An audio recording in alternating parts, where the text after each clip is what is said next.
And these are some pretty impact. For instance, I was certain that Hank to the Caps would be in the top 10. No, these are the honorable mention. We're going to go from 10 down to 1. We start with 10, and Mike Rupp leads us off. Yeah, I think this is a great ad for the Vancouver Canucks. Beloved by his teammates, and we always say you can fool the fans, you can fool the media. Nate Schmidt, beloved, each team he's played. At number 9, we go to you, Grimmer, and you're talking Braden Holtby to the Canucks. Yeah, I like Holtby to the Canucks. I really do. I think you've got an interesting dynamic and one that creates a really healthy competition. Remember, can't hang on to everybody, so the Canucks are in a situation where they've got to let Markstrom go. But Holtby and Demko, who just kind of, stepped out of the shadows and really posted some great goaltending through the postseason this time around. He and Holtby together kind of battling for one or working in a 1A, perhaps 1B kind of a relationship, depending on how things go over time. I think Benning, General Manager Benning, it's been a stroke of genius, tying up 4.3 for Holtby and a little over 1 for Demko.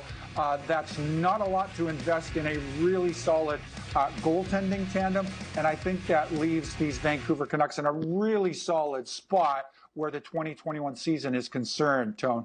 Thatcher, lock in on me. 16 days of glory. We're going to need you. 2022, American goalie. Holy smokes. You think about Ryan Miller, you think about Jim Craig.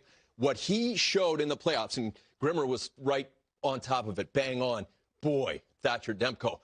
We've got Rupper, speaking of elite netminders, Matt Murray to Ottawa with his 2 cup rings. Yeah, I think this is a perfect relationship here because you get a goalie who, talking about a young goalie as far as what he's accomplished in his career already, I'd love for you to show me someone who's more accomplished.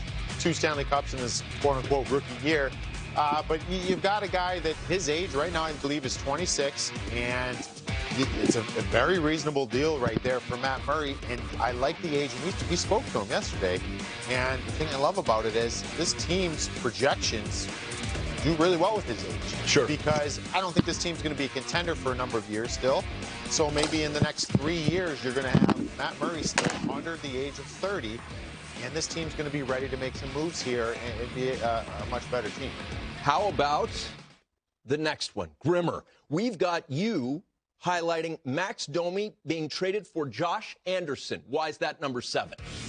Well, I really like this move, and I think for Max Domi, this is a guy that's looking for the right fit. And I'll tell you what, it was a rather contentious circumstance that puts Max Domi in a situation where it fires his representation and probably has somewhat of an internal squabble. We're hearing kind of allusions to he and Claude Julien get off the tracks somewhere at some point. But just reading through the tea leaves and some of the comments that Max Domi has made since departing from Montreal, I think he's learned a lot. I think he recognizes he's got a lot to prove. And I'm curious to see the Domi-Tortorella fit. I don't always see the world the way John Tortorella does, but I have to believe there's a very important, if it hasn't happened already, an important first meeting with Domi and Tortorella, where Torts is just kind of able to set the landscape for Max Domi, create some expectations around how this relationship will work. And I think that's exactly the kind of environment that Max Domi needs, and will get him back to a 50-plus point producing kind of a campaign where he's concerned and where these Columbus Blue Jackets are concerned. So I think that's a great fit for him. And let's face it, Rupper, I'm sure you'd attest, lot to like where Columbus is concerned. They could use a little bounce up front. I think Max Domi can bring you that. Torts, probably going to be a phone call with Max. A very witty texter. Underrated, very witty, makes me laugh on the regular. Mike Rupp. We're not there yet, so we still got to add. The only thing I'll say here, Tyler Toffoli will add goals, and that's what this team needs. But I will say this, even going off Josh Anderson, what Stu was just talking about, that Anderson-Domi trade, both these 2 moves from Montreal are really good moves, great moves. I think that both of them will have bad contracts in time, but right now, this team is made themselves better. And Tyler Toffoli is a big reason why. We've heard lots say you're not here long. NHL, not here long. It's about how good can you be right now. Don't worry about term. How do you see the Montreal Canadiens? Because Rupper got my attention when he said they've had such a productive offseason, the best so far. Do you agree? Yeah, I'm with you on that without question. And here I think they take advantage of, another team's misfortune. Again, Vancouver's in a situation where you can't hang on to everybody. Would dearly have loved, I think, to have hung on to Tyler Toffoli. So the fact that you don't have the cap space to kind of capture everybody, Toffoli's somebody that ends up being a real treasure, a real find, I think, for the Montreal Canadiens. This is a guy who is a proven producer from one year to the next. I think you get great consistency where Tyler Toffoli is concerned. And 4 years at 4.25, I don't think is an unrealistic number, and one that really in time he'll prove to be a strong value, even as this current deal tails off. Each of you praising Marc Bergevin and what he's done so far this offseason, music to the ears of Habs fans who it's really been a long time. 93, the last time they hoisted the cup. So here, 10 through 6, the top player moves in this first month of the offseason. 5 through 1, we will cover later in the show.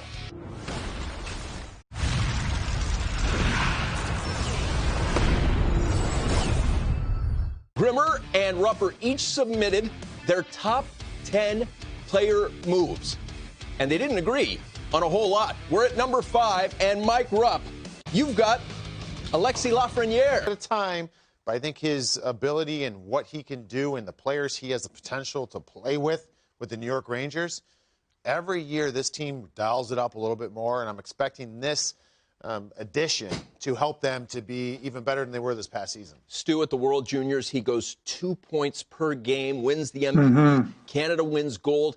What about him as a rookie? How impactful can he be? Well, listen, and the fact that he's not on my list, there's no knock on him. Really, I see the impact, and that's really how I evaluated this list was there will be more impact that comes from other transactions. But Lafreniere, there's a lot to like. And Rupper, I think speaks the truth where he's concerned. This is, as opposed to, say, a Quinn from last year or some of the younger rookies we've seen kind of penetrate NHL lineups.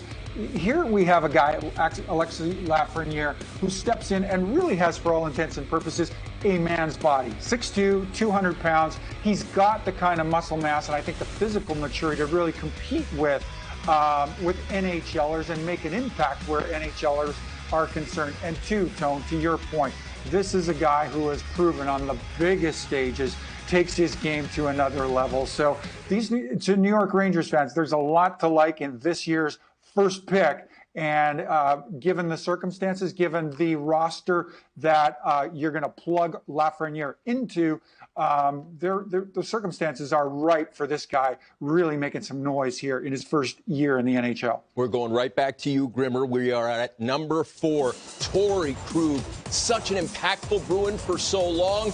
Now, moving on to St. Louis. What about that fit?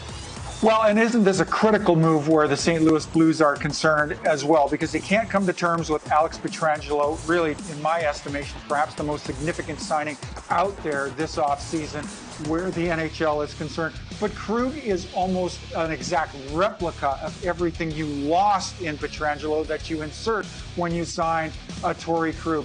I really like his game on both sides of the puck. He is a wizard back there. A lot of it runs through his hands on the power play. He's extremely gifted on the offensive side of things. So there's a lot to like in Torrey Krug. I think this is a fantastic fit where the St. Louis Blues are concerned. If you're a Blues fan and you're at any point cautious or pessimistic about what Krug brings in the way of leadership, remember this guy comes out of an organization where the likes of Bergeron and Zdeno Chara. He's learned under some of the best contemporary leaders there are in the game today. He's bound to bring a lot of that into the St. Louis Blues locker room. Of course, we know Zdeno Chara, tallest player in NHL history, 6'9", off skates, and he speaks 14 languages. What a delight. There are RFA guys that were under contract.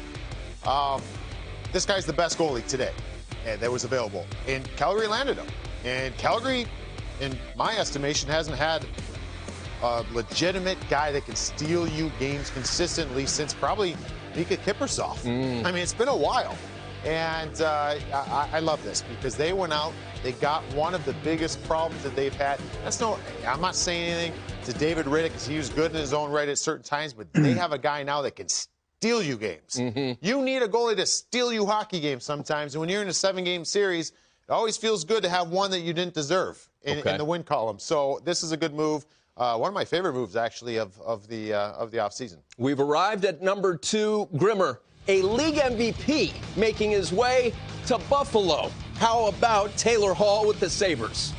Well, and since that Hart Trophy season going back to 27-18, Tony, it's really been a sharp downward trajectory for Taylor Hall. So this is an interesting move, isn't it?